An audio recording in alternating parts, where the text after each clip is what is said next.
With so much going on in Squid Game, it's only natural that fans have been busy speculating and studying the program in order to uncover the secret Easter eggs concealed throughout the 9 episodes. The prevalent belief that Oh Il-nam and Jihan are actually father and son, and so much more. Stay tuned to hear all about the hidden Easter eggs and secrets in Squid Game. 001 loved each game because he picked them out. One of the most telling signs that 001 was behind the games was his odd knowledge and affection of every game ever played. Of course, when you're the one who chooses the games in a competition, you'll enjoy them all. Oh Il-nam was not an ideal Squid Game player because he was old, fragile, and unwell. In fact, among the 456 contestants, there was no one even close to his age. 001, on the other hand, was ecstatic every time a game was played, and in certain situations, such as tug-of-war, he even had an outstanding strategy to win despite having an inferior squad. If you pay attention during green light, red light, you'll notice that Oh Il-nam is so familiar with the game song that he pauses and stands in front of it, even screaming out red light. Suspicious. The games were rigged to protect Oh Il-nam. Oh Il-nam stands out from the outset in comparison to the other contenders. He's a lot older than the other characters, he doesn't have a past, and he's very strategic for someone who's sick. However, there are more signs indicating participant 001 was more involved in the competition. Many fans have remarked on how excited Oh Il-nam is about each of the games, despite his obvious disadvantages. Well, it turns out that this is because he assisted in the selection of each round. In red light, green light, the relatively happy Oh Il-nam, who merrily rushes forwards despite watching hundreds of people getting gunned down, is hardly scanned by the evil doll robot killing machine. Another hint to Oh Il-nam's identity can be found in the riots, which are one of the few things over which the guards or VIPs observing have any power. Despite the fact that several candidates are killed, the frontman only intervenes after Oh Il-nam cries to the cameras that he is scared, because he knew he was a weak, easy target who could be quickly picked off if things began to spiral out of control. The workers are previous winners. Another notion about who's working on the games is that the guards in red are all prior victors from previous games. Given that the frontman is In-ho, Detective Jun's missing Ho's brother, not impossible. As we've seen, the winners of each game take home a sizable sum of money, millions in some cases. However, some of these participants are already in debt to the tune of millions of pounds, and handing out large sums of money to gambling addicts will just encourage them to engage their vices even more. Perhaps when the winners return to the real world, they will spend all of their reward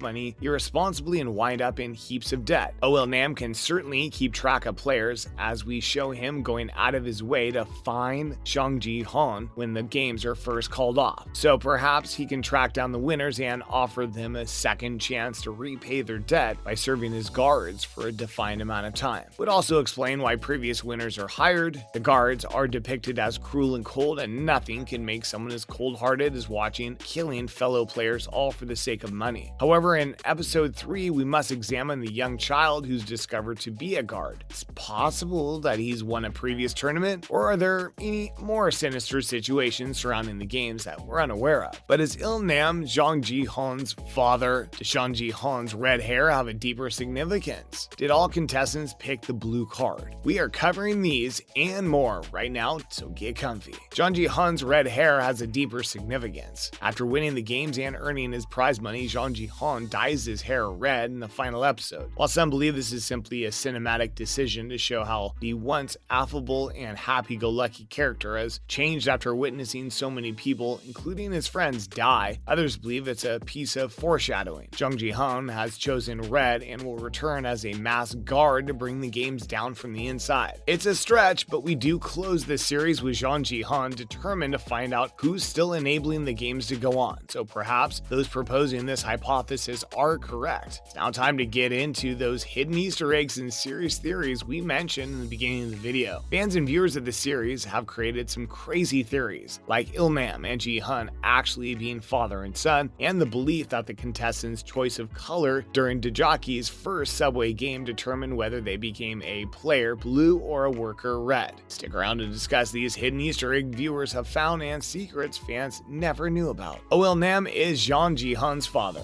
Although Jang Ji-hoon strikes up an instant rapport and bond with senior participant Oh Il-nam, also known as contestant 001, some have speculated that the pair's friendship is based on familial familial ties. After all, we see Jang Ji-hun at home with his mother, but his father's never spoken or discussed. There are hints throughout the story that the two are related. For example, when Jang Ji-hun asks the uninterested guards for chocolate milk, Oh Il-nam chuckles and remarks that his kid is alike. Another scene shows the two discussing the parallels between the set design of one of the games and their childhood neighborhoods, prompting many to believe that the old guy is Jang Ji-hun's father. The show's twist, revealing that Oh Il-nam was a game VIP who helped create the challenges, sparked speculation that the tournament was staged by Oh Il-nam to find his missing son, especially when he gives Jang Ji-hun his jacket to protect him in the games and says it was fun to play with him. Is it all a ruse for a father and son to have the kind of childhood pleasure they never had? Did all contestants pick the blue card? Many of the Squid Game hypotheses revolve around how people end up participating in this enigmatic underground competition. One popular hypothesis revolves around the card Dajachi, which Son Ji-hun is requested to play at the railway station in episode 1. Viewers may recall that every time Jang Ji-hun managed to flip his opponent's card, he would earn 10,000 won. Jang Ji-hun gets a slap in the face if his opponent succeeds to flip his card. Jang Ji-hun is given the option of playing red or blue cards by the businessman, and he picks blue. He wears a blue boiler suit when he arrives in the contest later in the game as a contestant. Some speculate that individuals who choose the red card instead become masked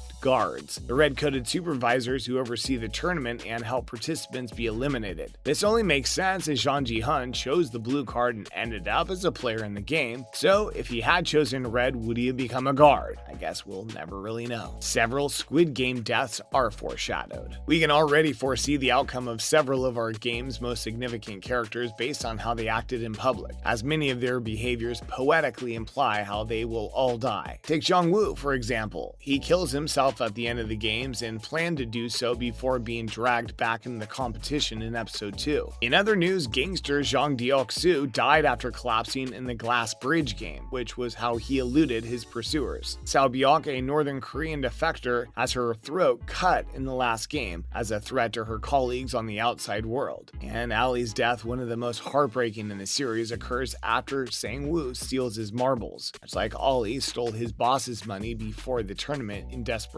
The 2020 Players book started at Player 002. When Jong-ho discovered the Squid Game archive area, he opened the 2020 Player book in the hopes of finding the file on his missing brother. However, when he went through the participants in the current games, he noticed that the number 001 was missing. The file began at 002. This is because the developer would not require any personal information. Just another hint, as 001 was in fact not part of the game and actually behind it. And there you have it, everything you need to know about the hidden Easter eggs throughout the 9-episode series, as well as the wild theories fans have discovered after finishing it. Make sure to let us know your thoughts down below. What do you think about these wild theories, and whether or not you spotted these Easter eggs while watching the series? Hope you enjoyed the video. Thanks for watching.